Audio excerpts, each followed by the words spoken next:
Coffee బాగాలేదన్నారు. ఏదో తమాషాగా అన్నానులే, వెళ్ళొస్తాను. నందిని, ఎక్కడికి వెళ్తున్నావు? వదినా, అది రా.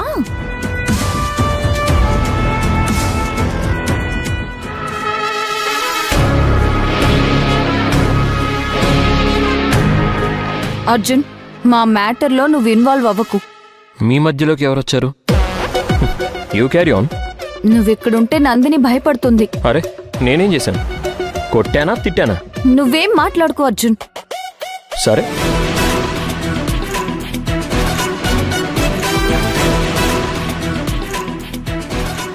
సారీ అన్నా. పద నందిని, లోపలికెళ్ళి మాట్లాడుకుందాం రా. బ్యాగ్ లోపలికి తీసుకురా లక్ష్మమ్మ. సరేనమ్మా.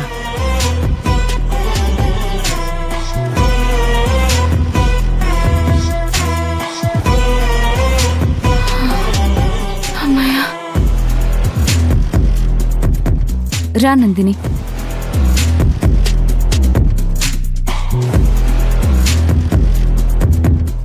నందిని, ఇక నుంచి నీకు ఈ ఇంట్లో అడ్డు చెప్పేవాళ్ళు ఉండరు.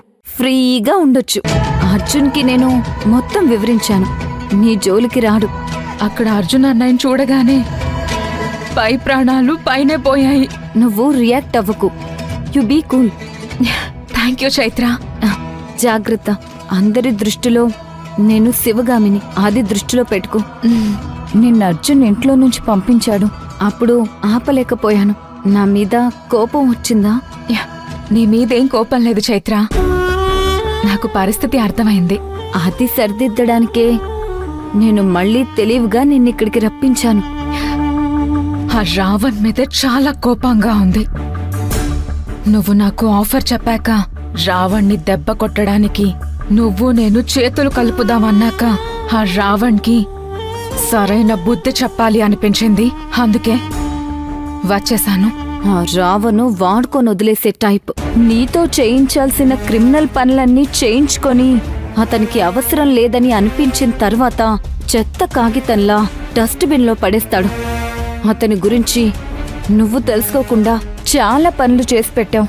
నువ్వు ఫ్యామిలీని నమ్మలేదు, వాణ్ణి నమ్మావు. అవును, అర్థమైంది. ఫ్యామిలీ అనేది ఎంత ముఖ్యమో నాకు అర్థమైంది. ఆ రావణ్ ఎప్పటికైనా ప్రమాదమే. ఆ రావణ్నే నమ్ముకుంటే మనల్ని కూడా బలిపశువుల్ని చేస్తాడు. అందుకే మనమిద్దరం కలిసి రావణ్ మీద తిరుగుబాటు చేసి రావణ్నే దెబ్బ కొట్టొచ్చు. స్త్రీలు తెలివిగా ప్లాన్ చేసి దెబ్బ కొడితే వాడు చేయగలిగింది ఏమీ లేదు. మనం ఎప్పుడూ బలయ్యే జింకలం కాకూడదు, వేటాడే శివంగిలం కావాలి. రావణ్ చేతికి ఆస్తి వెళ్లేలోపు మనం ఎంత సంపాదించుకోగలమో అంత ఆస్తి మనం సంపాదించుకోవాలి, దోచుకోవాలి, దాచుకోవాలి. మనం హెల్ప్ చేసిన తర్వాత అతడు మనల్ని లెక్క చేయడు కూడా. మనతో పనయ్యాక మనం అతడి గురించి సాక్ష్యాలు బయట పెడతామేమోనని మనల్ని చంపినా చంపేస్తాడు. అవును చైత్ర, వాడి గురించి నీకన్నా ఎక్కువ నాకే తెలుసు. అర్జున్ అనేది చంపడానికి కూడా ఆ రావణ్ ప్రయత్నించినప్పుడు మేము సహాయం చేశాము. మేఘనా కేసులో శివగామి జైలుకు వెళ్లడానికి సహాయం చేశాము. ఇప్పుడు అవి తలుచుకుంటేనే సిగ్గుగా అనిపిస్తుంది. మనం వాణ్ణుంచి తప్పించుకోవాలంటే మన దగ్గర కూడా డబ్బుండాలి. మన దగ్గర కూడా వాణ్ణి ఎదుర్కొనే శక్తి ఉండాలి. నా అంచనా ప్రకారం శివగామిని చంపేశారనిపిస్తుంది. ఏమైనా చేసుంటాడు, లేదా ఎప్పటికీ దాచిపెట్టే ఉంచాలని ప్లాన్ చేసుంటాడు, నిర్బంధించుంటాడు. ఒకవేళ బతుకున్నా ఆస్తి మొత్తం వాడి చేతిలోకి వెళ్ళాక చంపేసినా చంపేస్తాడు. అవును, అంత దరిద్రుడు వాడు. ఈ విషయం మన ఇద్దరి మధ్య ఉండాలి. జాగ్రత్తగా మన పని మనం చేసుకోవాలి. చైత్ర, నేను నీతోనే ఉంటాను. Thank you so much Nandini. ఈ శుభ సందర్భంలో నా తరపున నీకొక గిఫ్ట్. ఏంటి?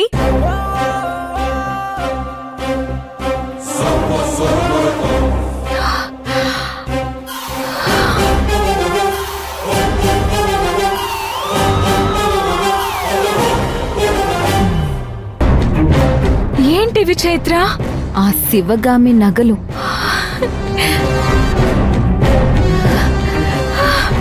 వావ్! ఇంటి లాకర్లో నుంచి తీసి నీకోసమే తెచ్చాను. అవునా? అవును, నీకెప్పటి నుంచో వీటి మీద ఆశ ఉంది కదా. అవును. చూడు.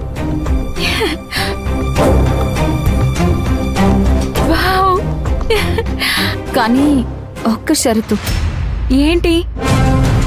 ఇవి మనం 50-50 పంచుకోవాలి. నాకు ఓకే. ఇది ప్రస్తుతం ఇక్కడ ఉండడం సేఫ్ కాదు. వీటిని నువ్వు తీసుకెళ్ళి ఎక్కడైనా దాచిపెట్టు. రావణ్ పనయ్యాక మనం వీటిని పంచుకుందాం. నేను దాచిపెడతాను. ఒక పంచి నీ ఇంట్లోనే దాచిపెట్టు. ఎవ్వరికి అనుమానం రాదు. ఒక్కసారి నేను వేసుకోవచ్చా?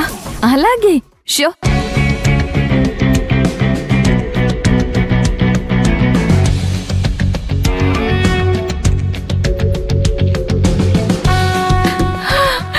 ఓ మై గాడ్!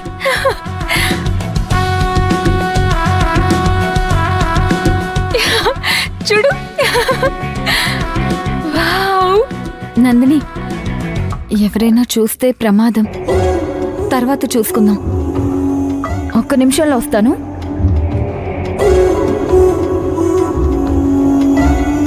ఇదిగో, దీంట్లో సర్దే. అలాగే.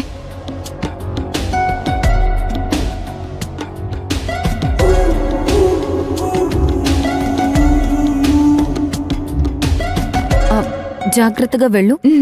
సరే. నేను వస్తే అనుమానం వస్తుంది. నువ్వు వెళ్ళు. Thank you so much Chaitra. You're welcome.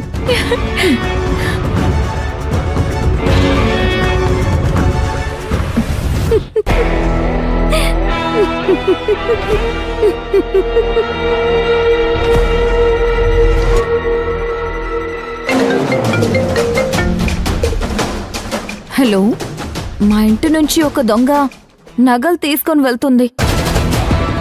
ఆ దొంగ మాదాపూర్ వైపు వెళ్ళడం నేను చూశాను.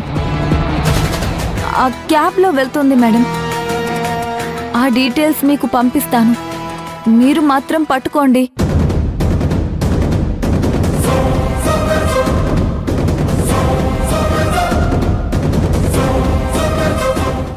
మీరెవరు? ఇదంతా నిజమా అబద్ధమా? ఇదేమీ ప్రాంక్ కాల్ కాదు మేడం, నిజం. Okay, I will take care.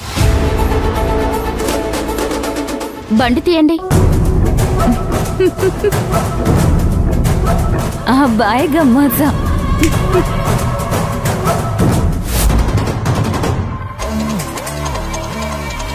Constables, ఆ బండి ఆపండి.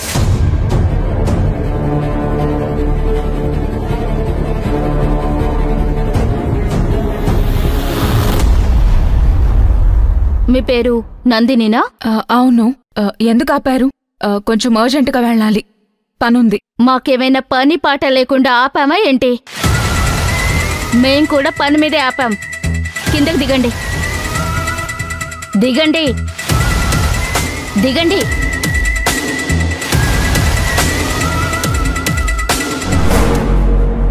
ఏంటి విషయం? ఆ బ్యాగ్లో ఏముంది? అది మీకెందుకు? అది నా పర్సనల్. నా బ్యాగ్లో నేను ఏమైనా పెట్టుకుంటాను. అంత కంగారు పడుతున్నావంటే అందులో డ్రగ్స్ ఉన్నాయా ఏంటి? ఏం మాట్లాడుతున్నారు? మరెందుకు ఓపెన్ చేయట్లేదు? బ్యాగ్లో ఉన్నవి మీ వస్తువులు కావా? అది కానిస్టేబుల్, బ్యాగ్ తీసుకురా.